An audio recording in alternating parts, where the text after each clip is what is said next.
उदयनिधि स्टालिन जब इस विवाद के बाद स्थिति में पहुंचे कि उनसे सनातनी सवाल पूछने लग गए, जब उनसे सवाल पूछा जाने लग गया तो वो क्या कह रहे हैं? क्या ये उदयनिधि स्टालिन की सीनाजोरी है? सुनिए वो क्या कह रहे हैं। मैंने कभी भी सनातन को मानने वालों के नरसंहार की बात नहीं की। तो जब वो ये कह रहे हैं कि डेंगू मलेरिया की तरह मिटा देना चाहिए, तो वो क्या कह रहे हैं? सनातन लोगों को जाति और धर्म में बांटने वाला सिद्धांत, सनातन को उखाड़कर मानव समानता को कायम रखना, अपनी सफाई में भी ये दोहराते हुए इस बात को, मैं अपने कहे हर शब्द पर दृढ़ता से कायम हूं, ये कहा उदयनिधि ने।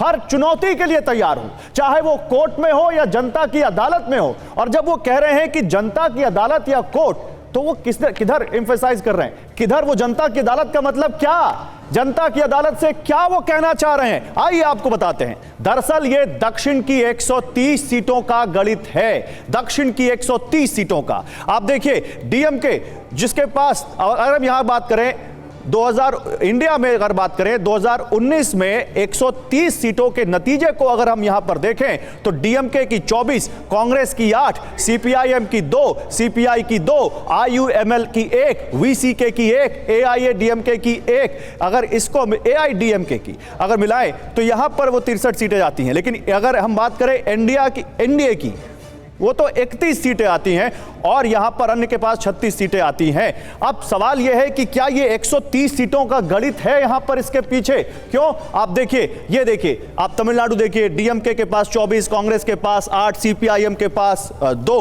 अगर यहां देखें सीपीआई के पास 2, आईयूएमएल के पास 1, वीसीके के पास 1, एआईडीएमके इसके पास 1। ये जो 130 सीटों का हम यहां गणित दिखाने की कोशिश कर रहे हैं, क्या ये जो आंकड़ा है इसको बढ़ाना है? इंडिया की बात करें तो उनके पास यहां पर 38 सीटें आती हैं, केरल में 20 और यहां पर 15 यहां पर कांग्रेस के पास आती है, सीपीआईएम के पास 1 आती है केरल की। अगर यहां पर बात करें एनडीए की तो इनके पास यहां पर ये आप देख सकते हैं इतनी सीटें आती हैं। अगर यहां पर आंध्र प्रदेश की बात करें तो वाईएसआरसीपी के पास 22 आती हैं, टीडीपी के पास 3 आती है। हम स्टेट वाइज आपको बता रहे हैं, इंडिया वर्सेस एनडीए। आगे बढ़िए, यहां पर देखिए ये तमाम जो पार्टियां हैं क्या इसी को लेकर इसका अपने नफा नुकसान के तहत इस बयान को यूज कर रही हैं। इंडिया, इनके पास अगर बात करें तो यहां पर आप देखें तेलंगाना में अगर बात करें तो तेलंगाना में इनके पास बीआरएस के पास 9 है, 3 कांग्रेस के पास है, 4 बीजेपी के पास है, एआईएम के पास 1 है। और इसके अलावा कर्नाटक की 28 सीटों में बीजेपी के पास 25, जेडीएस के पास 1, निर्दलीय के पास 1, कांग्रेस के पास 1। ये 2019 का इन 130 सीटों का नतीजा हम यहां आपके सामने रखने की कोशिश कर रहे हैं। और क्या इसी के लिए पुडुचेरी की बात करें तो यहां पर इंडिया, कांग्रेस के पास 1 है, यानी इंडिया के खाते में 1 सीट यहां पर जाती है। क्या ये पुडुचेरी प्लस जो साउथ की सीटें हैं ये इन्हीं 130 सीटों का गणित है? और अब जरा अभी क्योंकि बात हो रही द्रविड़ आंदोलन की, द्रविड़ पार्टी की, द्रविड़ पॉलिटिक्स की, तो तमिलनाडु में सनातन विरोध के चेहरे जरा आपको यह भी देखना चाहिए और उसके बाद आगे बढ़ते हैं। देखिए ईडी रामास्वामी उर्फ पेरियार, जिनकी पूरी पॉलिटिक्स या जिनका पूरा वो दलित आंदोलन जो हिंदी विरोध पर खड़ा हुआ, जातिगत व्यवस्था के खिलाफ खड़ा हुआ, उसके बाद अन्ना दुरई आते हैं जो डीएमके की स्थापना करते हैं। इसके बाद देखिए एम करुणानिधि, एमजी रामचंद्रन या एमके स्टालिन जो आज सीएम है, या फिर उदयनिधि स्टालिन, ये सब कहीं ना कहीं उसी के तहत। करुणानिधि जो कभी कहते थे किसी धर्म को नहीं मानते, उन्होंने हिंदी को लेकर, सनातन को लेकर, उनके बयान को लेकर भी विवाद रहे हैं। एमके स्टालिन के बयान या फिर उदयनिधि स्टालिन का आज का बयान, क्या ये पूरी पॉलिटिक्स बहुत सोच समझ के हो रही है जिसकी तरफ ये इशारा किया जा रहा है? देखिए एक बड़ी खबर आ रही है, मैं ये खबर दिखाना चाहता हूं आप लोगों के पास। एक ब्रेकिंग न्यूज इस वक्त, उदयनिधि के खिलाफ दिल्ली और पटना में शिकायत दर्ज करवाई गई है। उदयनिधि के खिलाफ दिल्ली और पटना में शिकायत दर्ज करवाई गई है। उदयनिधि के खिलाफ दिल्ली के संसद मार्ग थाने में शिकायत दर्ज हुई है।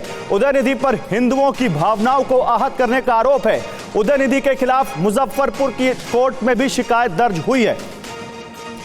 मेरा राकेश त्रिपाठी, नहीं मेरा सवाल सुन लीजिए, मेरा सवाल सुन लीजिए। देखिए आप पॉलिटिक्स करेंगे तो वो भी पॉलिटिक्स करेंगे, और हमने पॉलिटिक्स का पूरा आंकड़ा निकाल के रख दिया। हम चाहते थे कि इसमें पॉलिटिक्स ना हो, लेकिन क्योंकि आप सब ने बार बार इंडिया, बीजेपी और तमाम पॉलिटिक्स यहां गिरा दी, तो क्या उदयनिधि स्टालिन या इंडिया की पूरी एक कैलकुलेशन है जो यहां हो रहा है? देखिए गौरव, ये राजनीतिक व्यक्ति के द्वारा दिया गया बयान है, इसलिए इसके राजनीतिक नेतार्थ तो जरूर निकाले जाएंगे, लेकिन राजनीतिक विषय से ज्यादा ऊपर मैं मानता हूं ये राष्ट्रीय एकता, राष्ट्रीय सुरक्षा, राष्ट्रीय अखंडता के लिए भी ये बड़े खतरे वाले बयान है। ये सांप्रदायिक सद्भाव को बिगाड़ने वाले बयान है, सामाजिक ताने बाने को बिखेर देने वाले बयान है, और इसीलिए ये बयान देश के लिए, समाज के लिए। इस सवाल को और बड़ा कर देते हैं, फिर मैं आपसे इस सवाल को और बड़ा कर देता हूं क्या ये राहुल गांधी के प्लान साउथ का हिस्सा है, जो वो वहां से ज्यादा लोकसभा सीटें जीत कर लाना चाहते हैं? देखिए बिल्कुल, इसमें मैंने इसीलिए पहले कहा कि ये मोहब्बत की दुकान का दावा करने वाले लोग ये नफरती पुड़िया क्यों बांट रहे हैं, और राहुल गांधी मौन क्यों है? क्यों मौन है ममता दीदी? क्यों मौन है अरविंद केजरीवाल? क्यों मौन है अखिलेश यादव? क्यों मौन है नीतीश कुमार? ये इंडिया घटक जितना I.N.D.A है, ये आखिरकार मौन क्यों है? और इसीलिए मैं कह रहा हूं कि मुंबई की घमंडिया की बैठक में ये एजेंडा सेट हुआ है कि हिंदुओं को, सनातन को जितना गाली दोगे उतना ज्यादा हम इस विकास के मुद्दे बीजेपी के मौन है, पॉलिटिक्स बता लेते हैं। उदित राज जी अब पॉलिटिक्स बता लेते हैं, तो क्या ये राहुल गांधी की मौन सहमति है? मौन सहमति बोल रहे हैं बीजेपी वाले इसको? अरे उदित राज तो अब भी खंडन नहीं कर रहे हैं, अब भी आलोचना नहीं कर रहे हैं, अब भी इसको गलत नहीं मान रहे हैं। ये द्रविडियन पॉलिटिक्स के नाम पर इसको जस्टिफाई करने का प्रयास कर रहे हैं। बताइए उदित राज जी। देखिए ऐसा है, इनका नैतिक अधिकार सनातन धर्म के ऊपर तभी बोलने का बनता है अगर थोड़ा सा शर्म है तो नैतिकता है। पहले AIADMK से बुलवाएं। इनका जो पार्टनर तमिलनाडु का है उससे तो सवाल नहीं कर रहे हैं, जिससे कोई लेना देना नहीं राहुल गांधी जी से, कांग्रेस से कोई लेना देना। अरे कहिए ना फिर DMK साहब का कोई लेना देना नहीं है, कहिए ना कि आप इसकी निंदा करते हैं, DMK को माफी मांगनी चाहिए, कहिए इस बात को। इनका लेना देना गलत को गलत अपने आदमी से तो बुलवा नहीं पा रहे, अपने आदमी से तो सवाल कर नहीं रहे हैं, दूसरे से सवाल खुल गई। देखिए उदित राज एक बार भी गलत नहीं कहेंगे, ये उदयनिधि स्टालिन के बयान को खारिज नहीं कर रहे हैं, ये उनके बयान को गलत नहीं मान रहे हैं, ये भी उनके साथ शामिल है। और इसीलिए कह रहा हूं ये मिला जुला राजनीतिक रणनीतिक एजेंडा है। एक मिनट चलिए उदित राज जी आपसे सवाल मैं पूछ लेता हूं। एक मिनट रुकिए। राकेश त्रिपाठी, कैलकुलेशन तो सभी कर रहे हैं, AIADMK का सवाल वाजिब तो है नहीं। मैं स्पष्ट तौर पर कह रहा हूं, भारत की सभ्यता, सनातन संस्कृति को अगर कोई भी गाली दे तो इसको देश का कोई एक जवाब नहीं देंगे। और ये किसी मत मजहब उपासना पद्धति का मसला नहीं है, ये भारत की राष्ट्रीय एकता, एकात्मता, भारत की आत्मा, भारत की चेतना से जुड़ा हुआ मसला है। ठीक है, मैं दिनेश वासना भी कुछ बोल रहे हैं, आ रहा हूं उस पर, लेकिन मैं दो तस्वीरें दिखाना चाहता हूं और ये दो तस्वीरें आपके लिए बड़ी अहम है। आप ये दो तस्वीरें देखिए, एक तरफ आप मेरे दाहिने तरफ देखिए, काशी से तमिलनाडु एक सांस्कृतिक सम्मेलन किया गया, काशी तमिल समागम। विंध्य पर्वत जो उत्तर और दक्षिण को बांटता है, उसके दोनों तरफ की सीमाओं को मिलाने की कोशिश की गई एक कल्चरल इवेंट के द्वारा, ताकि काशी तमिल समागम हो सके। और उधर देखिए, दूसरी तरफ आप देखिए एक तस्वीर जो मेरे लेफ्ट तरफ आप देख रहे हैं, इस तस्वीर में आप देखिए कैसे यहां पर एक धर्म के उन्मूलन को लेकर एक सम्मेलन बुलाया जाता है।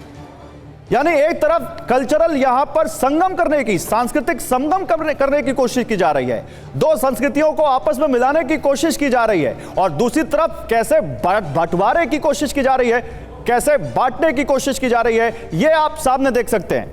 महंत राजू दास, ये क्या यहां पर मैसेज देने की कोशिश की जा रही है? महंत राजूदास, यहां पर यह काशी तमिल संगम के ऊपर क्या यह एक बहुत बड़ा, या उस तरह के समारोह के ऊपर यह एक बड़ा आघात है? नहीं, देखिए बहुत बहुत साधुवाद। उदित जी ने मुझसे एक प्रश्न किया था, उनका भी मैं जवाब देना चाहूंगा।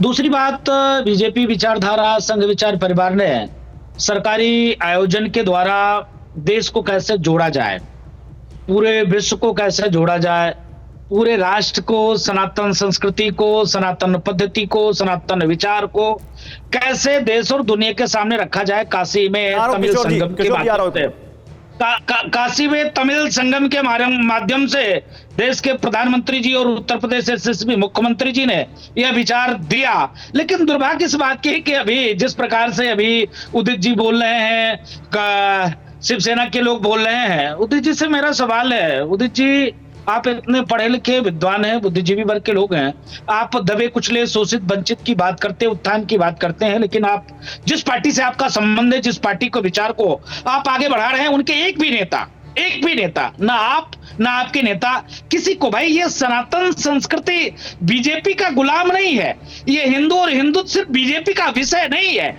आप जिस प्रकार से सिर्फ बीजेपी नहीं, मेरा सवाल है उत्तर प्रदेश में जिस प्रकार से उत्तर प्रदेश के वरिष्ठ नेता सनातन को गाली देते, बिहार के शिक्षा मंत्री सनातन को गाली देते, अभी उदय ने जिस प्रकार से सनातन को गाली दिया, आप भी क्या चाहते, कैसे सनातन को गाली देते रहे? उदय आपके नेता उदित राज जी से जवाब लेते हैं। Udit Raj ji 10 second 10 second. महंत जी ने मेरी बात को जवाब नहीं दिया। महंत जी ने सवाल पूछा था, मैंने जवाब दिया था, मैंने पूछा जवाब नहीं दिया। वही जब डॉक्टर संजय निषाद भगवान राम के यानी उनकी पैदाइश को ही मान जी ने तो वो सुन लिया। मान जी आप जवाब दे देते तो अच्छा होता, समय कम हो गया। लेकिन दिनेश वासले स्वयं माफी मांगी है संजय निषाद ने। उदित राज में हिम्मत नहीं है कि एक बार भी उसकी आलोचना कर पाए। महंत जी आप निष्पक्ष रहिए। महंत जी आपका सम्मान मैं बहुत करता हूं, आप निष्पक्ष रहिए। जब वही लोग आज मैं यह कह रहा हूं, समय खत्म हो चुका है। निष्पक्ष महान जी को निष्पक्ष रहना चाहिए। लेकिन समय खत्म हो चुका है। आप तमाम मेहमानों का बहुत शुक्रिया। सवाल यही है कि सनातन के खिलाफ ये क्या हो रहा है और किसी पर्टिकुलर धर्म को जो करोड़ों लोगों की आस्था का विषय है उसके खिलाफ इस तरह का सम्मेलन कितना जायज है।